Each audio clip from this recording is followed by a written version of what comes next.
बोलते हैं इंड्यूस्ड। जब भी देखिए ऐसा कोई क्वेश्चन आ जाए जिसमें dxy बोल दे मैट्रिक है और उसी dxy के टर्म में कोई दूसरा मैट्रिक डिफाइन कर दे, अब बोले कि ये मैट्रिक है, इसको शो करके दिखाइए आप, है ना, तो ऐसे मैट्रिक को हम बोलते हैं इंड्यूस्ड मैट्रिक बोलते हैं, और x के साथ ऐसे को बोलते हैं इंड्यूस्ड मैट्रिक स्पेस।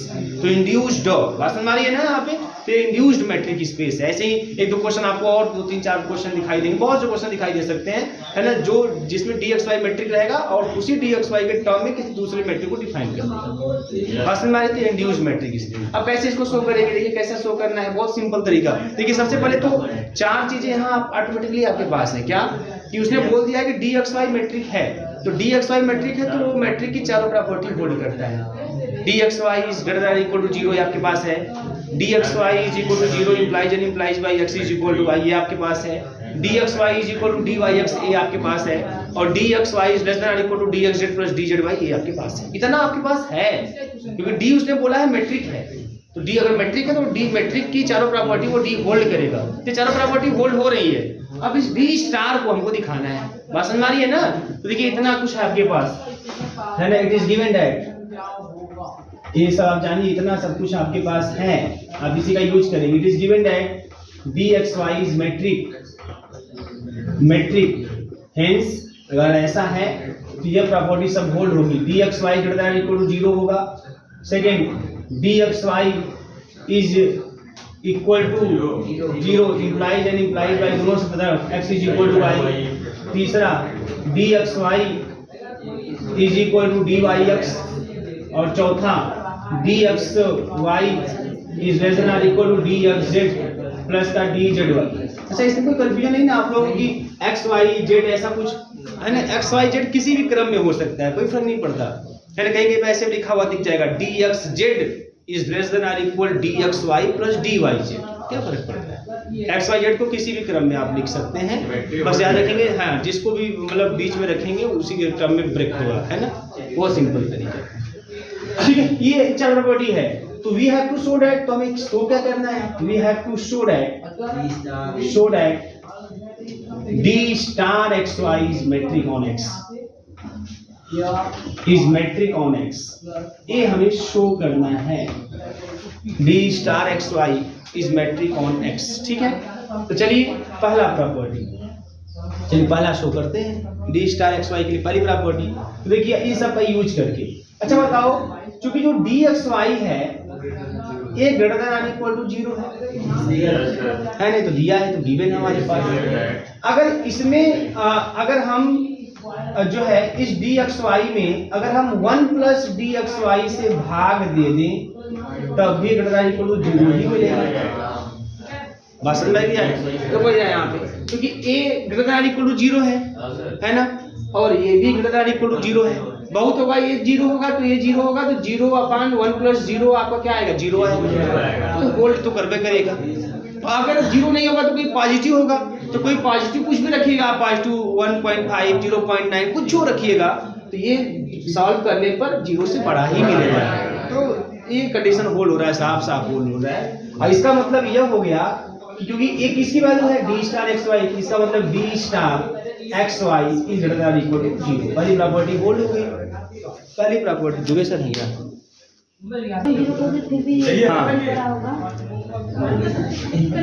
ध्यान दीजिए। दूसरा देखिए, दूसरा सेकंड है ना, बहुत सिंपल, कुछ है ये नहीं इसमें। अब इसमें क्या करेंगे, let x is equal to y, ये मान लेंगे, अगर x is equal to y तो dxy इज इक्वल टू 0 ये आपके पास है। जब dxy 0 है तो ये किसी से भी पूछोगे कि अगर dxy 0 है तो इसकी वैल्यू क्या होगी, तो बीएससी थर्ड ईयर में पहुंच कर बता ही देगा कि 0 ही होगी, है ना। और जब ये 0 है तो ये किसकी वैल्यू है, d स्टार xy की वैल्यू है, इसका मतलब ये 0 मिल गया, है ना। तो x is equal to y होने में d star xy is equal to 0 मिल गया। कन्वर्सली अगर चलेंगे हम लोग, कन्वर्सली चलेंगे तो हम लेट कर लेते हैं d star xy is equal to 0, ऐसा मान लेते हैं। अब ये 0 है, इसका मतलब कौन 0 है, इसका मतलब dxy अपॉन 1 प्लस dxy 0 है, बहुत ही सिंपल है भैया। ये अब numerator upon denominator equal to 0 है तो न्यूमरेटर 0 होगा, न्यूमरेटर 0 होगा, है ना, और dxy 0 है तो हमारे पास ये है कि dxy 0 होगा तो x इक्वल टू क्या होगा, y हो गया काम खत्म। क्लियर है? तीसरी प्रॉपर्टी की तरफ चलते हैं, तीसरी प्रॉपर्टी की तरफ चलते हैं, है ना, सिमेट्री प्रॉपर्टी। क्या बात है, तो d star xy is equal to ये दिया हुआ है dxy अपान 1 प्लस dxy। कोई यहाँ तक कोई दिक्कत नहीं होनी चाहिए किसी को भी, है ना। कोई भी बच्चा अगर पढ़ रहा है तो मेरे हिसाब से पहले दूसरे तीसरी प्रॉपर्टी में उसे कोई दिक्कत नहीं होनी चाहिए। अगर दिक्कत हो रही है कहीं ना कहीं उसको समस्या है, बता दे रहे। समस्या मतलब कि वो पहले से गड़बड़ है। समस्या मतलब ये चीज है, ये नहीं, हाँ ये नहीं कि उसको मतलब यहाँ पे समझ में नहीं आ रहा है, क्योंकि यहाँ समझने लायक कुछ है नहीं। तीसरी प्रॉपर्टी तो समझने लायक कुछ नहीं, क्योंकि आपके लेवल पर इतनी बातें आपको ऑटोमेटिकली समझ में आनी चाहिए। जो मैं कह रहा हूँ वो चीज सही है। चौथी प्रॉपर्टी में, है ना, आपको समस्या होनी चाहिए, उस पर मतलब आपको प्रैक्टिस की जरूरत है। इतना मैं सबसे पहले से बोल रहा हूँ। हाँ वहाँ करिए, कोई जहाँ जरूरत है वहाँ करिए, लेकिन अगर पहले दूसरे तीसरे में भी आप प्रैक्टिस कर रहे हैं, आपका दिमाग नहीं काम कर रहा है, आप फंस जा रहे हैं, तो इसका मतलब कि सुबह से समस्या चली आ रही है आपके साथ, है ना। ध्यान दीजिए, तो यहाँ पे क्या हो जाएगा बेटा, यहाँ पे तो ये हो गया। अच्छा, अब चूंकि हमारे पास पढ़ा हुआ है कि dxy is equal to dyx, यहाँ लिख देते हैं dyx लिख देते हैं, और यहाँ लिख देते हैं फिर dyx लिख देते हैं, क्योंकि हमारे पास है। और तो ऐसा लिख देंगे, तीसरी प्रॉपर्टी भी होल्ड सिमेट्री भी। अब चौथी प्रॉपर्टी, है ना, अब देखिए चौथी प्रॉपर्टी में क्या करना है, dxy।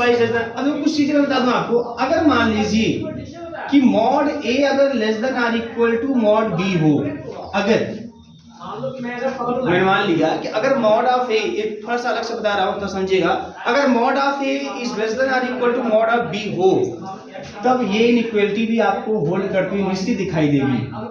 1 plus mod a is less than or equal to mod b upon 1 plus mod b। बोलिएगा, जैसे बताओ, जैसे 2 is less than or equal to 3 है ना, इक्वलिटी होल्ड हो रही है ना, तो 2 upon 1 plus 2 is less than or equal to 3 upon 1 plus 3 भी होगा। अब करके चेक करके देख लो, चेक करके देख लो, तो ये हो जाएगा, सॉल्व करोगे तो 2 अपान 3 हो जाएगा और ये 3 अपान 4 हो जाएगा। बताओ होल्ड करना है कि नहीं करना है। 2 अपान 3 मतलब कितना, समथिंग 0.67, और ये कितना, समथिंग 0.75 ना, तो होल्ड हो रहा है कि नहीं हो रहा है। तो अगर 2 is less than or equal to 3 है, तो 2 upon 1 plus 2 is less than or equal to 3 upon 1 plus 3 होगा। ये पॉजिटिव के केस में ही होल्ड करेगा, ऐसा कहानी। अगर कोई इसमें से नेगेटिव सेट करेंगे तो मैटर फंसेगा कहीं ना कहीं, इसलिए तो मॉड लगाया गया है यहाँ पे, इसलिए मॉड लगाया गया है। तो अगर मॉड a मॉड b से लेस देन आर इक्वल है, तो कंफर्म है कि mod a upon 1 plus mod a ये भी less than or equal to होगा mod b upon 1 plus mod b। Clear है कि नहीं? ये बोलो कंफर्म है ना, ये चीज आराम से आप देख सकते हो। कोई दो पॉजिटिव नंबर लेके देखो, ये हमेशा होल्ड करेगा। तो जब ये चीज होता है तो इसी को हम चलिए लगाते हैं कहीं पे। तो देखिए सिंस आपके पास क्या है, हमारे पास ये प्रॉपर्टी पड़ी हुई है, dxy is less than or equal dxz plus dz। ये तो होल्ड कर रहा है ना, बोलो, ये तो होल्ड कर ही रहा है। चौथी प्रॉपर्टी यहाँ होल्ड कर ही नहीं है। अब इसको मान लो कि ये है भैया a और ये है हमारा b। अच्छा, a जब भी है सब पॉजिटिव है, निगेटिव तो है नहीं। मैं बोला निगेटिव के केस में मैटर फंसेगा, मैंने बोला ये मैटर निगेटिव के केस में फंसेगा। तो यहाँ पे कोई निगेटिव नहीं ना है। dxy greater than equal to 0 है ना, greater than equal to 0, dxz भी greater than equal to 0, dzy greater than equal to 0 होगा। ये मैट्रिक की पहली प्रॉपर्टी होल्ड हो ही रही है, तो ये सब के सब पॉजिटिव है। बोलिएगा, तो इसलिए जो है ये आराम से आप इस पर इसी को मैं लगा देता हूँ dxy। अब इसको a पूरा मानिए, dxy अपान 1 प्लस dxy। बोलिएगा बेटा, कंफर्म ना, is less than or equal to, इस पूरे को b मानिएगा तो लिखेंगे dxz plus dzy upon 1 plus dxz plus dzy। Confirm है ना? इस तरीके से कोई दिक्कत नहीं होनी चाहिए, बस इसी पैटर्न पे है। अगर इसको आप नहीं समझते हैं तो इसको लिखना बहुत कठिन हो जाता है कि इसमें एक का जोड़, इसमें दो दो, ऐसा कुछ है ना, बहुत कंफ्यूजन होता है। लेकिन अगर आप इस पे इसको दिमाग में रखे हो अगर थोड़ा सा भी, तो कुछ नहीं, इस पूरे को बी मान लो, तो a अपान 1 प्लस a और b अपान 1 प्लस a। बात समझ में आ रही? अब इसको मैं क्या लिख दूंगा, अब इसको ज्यो का त्यों 1 प्लस डी एक्स वाई, ज्यो का त्यों। अब इसको अलग अलग कर दो, डी एक्स जेड के भी अपान पूरा और डी जेड वाई के भी अपान पूरा, है ना। तो D X Z upon 1 plus D X Z और प्लस का डी जेड वाई, बोलिएगा, और plus D Z Y upon 1 plus D X Z और प्लस का डी जेड वाई। क्लियर है ना, प्लस का डी जेड वाई। अगर बेटा मैं इस वाले में से इसको छोड़ दूं, इनइक्वालिटी है, इनइक्वालिटी में किसी को छोड़ना किसी को जोड़ना बहुत बड़ी बात नहीं होती, बस समझा नहीं ना। अगर मैं इसको छोड़ दूं, अगले स्टेप में इसको छोड़ दूं डी जेड वाई को, और यहां से मैं छोड़ दूं डी एक्स जेड को, डी एक्स जेड को छोड़ दूं, तो इनइक्वालिटी पे कोई फर्क नहीं पड़ेगा। समझ में आ रही बात? नहीं समझ में आ रही? नहीं समझ में आ रही? बताइए, आइए समझाते हैं, उदाहरण सुना क्या बात है। अच्छा बताओ, जैसे ए डी एक्स जेड है ना, अब इसको कंपेयर करो, आप लोग इस चीज को कंपेयर करो। ऊपर है डी एक्स जेड और अपान है 1 प्लस डी एक्स जेड और प्लस का डी जेड वाई, है ना। ठीक है, ये देख रहे हो ना। अब अगर मैं अगले स्टेप में लिख रहा हूं डी एक्स जेड, बताइएगा, और 1 प्लस डी एक्स जेड, इसको छोड़ दे रहा हूं, तो इसको छोड़ने पर ये वैल्यू क्या होगी, घटेगी कि बढ़ेगी कि बराबर रहेगी? यही इनइक्वालिटी होल्ड करेगी। क्यों? क्योंकि मालूम ए क्या है, ए या तो पॉजिटिव है या तो जीरो है। तो बस ध्यान समझिएगा मेरी बात, ये डी जेड वाई क्या है, ये पॉजिटिव है या तो जीरो है। अगर ये जीरो रहेगा तो दोनों बराबर होंगे, बराबर होंगे। और अगर ये जीरो नहीं रहेगा, पॉजिटिव रहेगा, तो इसको हटाने से डिनोमिनेटर घट जाएगा, घट जाएगा नहीं घट जाएगा, और डिनोमिनेटर घट जाएगा तो वैल्यू बढ़ जाएगी, तो ये वैल्यू बढ़ जाएगी। अगर ये जीरो रहा तब तो ये दोनों बराबर हो जाएंगे, अगर ये जीरो नहीं रहा तो ये वैल्यू इससे ग्रेटर मिलेगी। तो इनइक्वालिटी तो यही होल्ड करेगी, लेस देन और इक्वल टू वाला। बात समझ में आ रही कि नहीं आ रही है? तो अब मैं वही लिखने आ रहा हूं अगले बार में कि D X Y upon 1 plus D X Y is less than और equal D X Z upon 1 plus D X Z और प्लस का D Z Y upon 1 plus D Z Y. बोलिएगा, अब कहानी हो गई, खत्म, पूरी हो गई।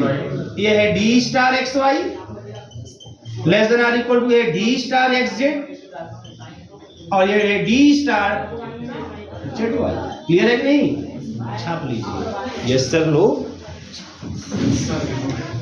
आगे रहे। देखिए question, let X D capital X small D, let X D be any metric space, let X D be any metric space, X D be any metric space and let capital M be a positive number, and let capital M be a positive number. 2-3 question में आपको homework पर दे रहा हूँ इस topic से।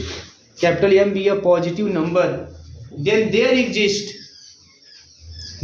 Exist a metric D star, then there exists a metric D star for capital X such that metric space X comma D star, such that metric space X comma D star is bounded and defined as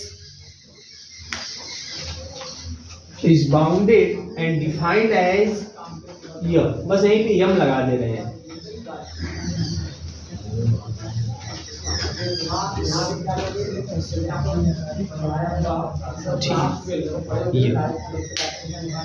तो ये भी induced matric space है, साथ ही साथ ये आपका bounded matric space के भी नाम से जाना जाता है। बस में ना, बाउंडेड, इसको बाउंडेड ही बोलते हैं। किससे बाउंड है? लेस देन और इक्वल टू कैपिटल एम से। जब ऐसे कोई क्वेश्चन आए कि नहीं ये बाउंडेड है, तो अगर ऐसा है तो यहाँ पे अगर एम हटा देंगे तब ये किससे बाउंड कर, मतलब किस रूप में बाउंड हो जाएगा? लेस देन और इक्वल टू 1 के रूप में। अगर m से मल्टीप्लाई करें तो less than equal to m से बाउंड हो जाएगा, ठीक है ना, बाउंडेड। ये बाउंडेड मैट्रिक स्पेस भी कहलाता है और इंड्यूस्ड मैट्रिक स्पेस भी कहलाता है। इसको प्रूव करना है, सेम पैटर्न पे प्रूव करिएगा, है ना। यहाँ तक जब आ जाओगे आप, यहाँ तक जब आ जाओगे, फोर्थ वाले में बात कर रहे हैं, बस सब में m से गुणा कर दीजिए, क्या फर्क पड़ता है, सब में m से गुणा करेंगे कोई फर्क नहीं पड़ता है, जैसे m से गुणा कर देंगे वही प्रॉपर्टी आ जाएगी फिर। बस हमारी ना सेम उसी तरीके से आपको कंटिन्यू करना है। एक और लिखिए क्वेश्चन, करिएगा, कहीं दिक्कत होगी तो फिर पूछ लीजिएगा, ऐसी बात नहीं है कि आप नहीं, है ना। कुछ लोग मैं जानता हूँ, कुछ लोग से मैं पूछता हूँ सुबह आके कि आप लोग कर लिए कि नहीं कर लिए हैं, मैं जानता हूँ आधा ज़्यादा लोग नहीं किए रहते हैं, 4-6 लोग किए रहते हैं, वो कहते हैं हाँ हाँ, तो वो लोग कहते हैं अब क्या करें, हम नाक बोल के बेइज्जती करवाएं, है ना, तो अपना भी हाँ बोल के निकल जाते हैं, या नहीं है बोलते हैं, क्या चुप रहिए, इससे बढ़िया जब 4-5 लोग कर लिए तो नकल कहीं ना कहीं से मिल ही जाएगा, इज्जत भी बना रहेगा और नकल मार के लिख लेंगे, है ना। हाँ, ये चीजें होती हैं। देखिए अगला question, let XD be a metric space, let XD be a metric space, let XD be a metric space, then prove that if D star xy is equal to minimum of 1, dxy, देखेंगे आप लोग दिमाग कितना काम करता है, is equal to minimum of 1, dxy is equal to